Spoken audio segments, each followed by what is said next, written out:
Il y a un camp avec des milliers de personnes qui aimeraient, de migrants, de réfugiés, qui aimeraient passer en Angleterre. Il y en a qui l'ont appelé la jungle. Nous refusons ce terme parce qu'il sous-entend que c'est le lieu d'habitation des bêtes sauvages. Or, ce sont des êtres humains qui en font partie. C'est effectivement un camp, c'est un bidonville. Voici le témoignage qui date de quelques jours. Devant la maison de bois, aux rideaux roses, à l'intérieur coloré et parfumé à l'encens, un grand adolescent érythréen nous a invités à nous asseoir sur le lit de sa sœur pour partager un moment. Malgré le danger, les violences sont là. On les devine, on nous les raconte. Elles sont écrites, décrites. Danger du passage vers l'Angleterre, tenté au risque de blessures sévères, de graves accidents ou même de la mort. Ces dernières semaines, les CRS ont tiré au flashball sur ceux qui veulent passer et gazent avec des lacrymogènes puissants, dont certains sont même envoyés au milieu des abris de fortune. Des jets de pierre leur répondent parfois, morts et blessés, victimes de l'aveuglement sécuritaire de la France et de l'Angleterre pour protéger la frontière à tout prix, même à celui de la vie et de la dignité humaine.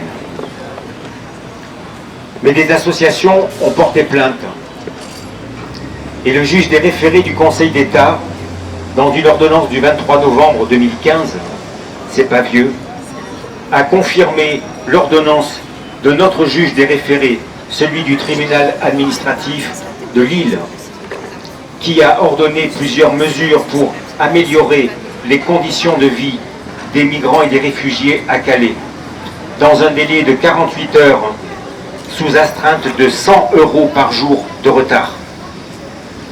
Il ordonne au préfet du Pas-de-Calais et au maire de Calais, concernant toutes les personnes contraintes de vivre dans le bidonville de Calais, je cite, de procéder à un inventaire des ressources foncières publiques afin que les bâtiments inoccupés soient affectés au logement temporaire et d'urgence de ces personnes.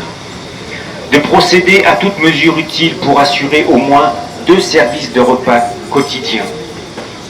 D'allouer au centre Jules Ferry les moyens humains et financiers pour assurer l'accompagnement physique des patients à la permanence d'accès aux soins de santé de Calais. De faire procéder à la mise en place d'au moins 24 points d'eau et 50 installations de latrines, de WC et de douches. D'un dispositif de collecte des ordures au minimum 4 fois par semaine, ainsi qu'un déblaiement immédiat de l'ensemble des détritus et des ordures dans le camp, à des travaux d'assainissement des terrains de bidonville pour permettre l'installation temporaire d'habitations salubres et non inondables, de mettre immédiatement à l'abri les personnes confrontées à des situations d'extrême vulnérabilité, comme les enfants en bas âge, les femmes victimes de la traite ou de la prostitution, les personnes âgées, malades ou handicapées. De procéder à très bref délai au recensement des mineurs isolés et de se rapprocher du département du Pas-de-Calais en vue de leur placement et de leur prise en charge. Et enfin, de mettre en place un dispositif de sécurité permettant de garantir la sécurité de toutes les personnes contraintes de vivre dans le bidonville de Calais.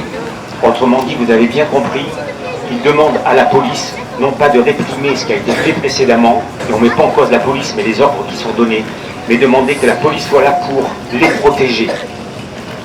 Ce référé est admirable, on l'attendait depuis longtemps, et heureusement que les associations l'ont demandé et obtenu.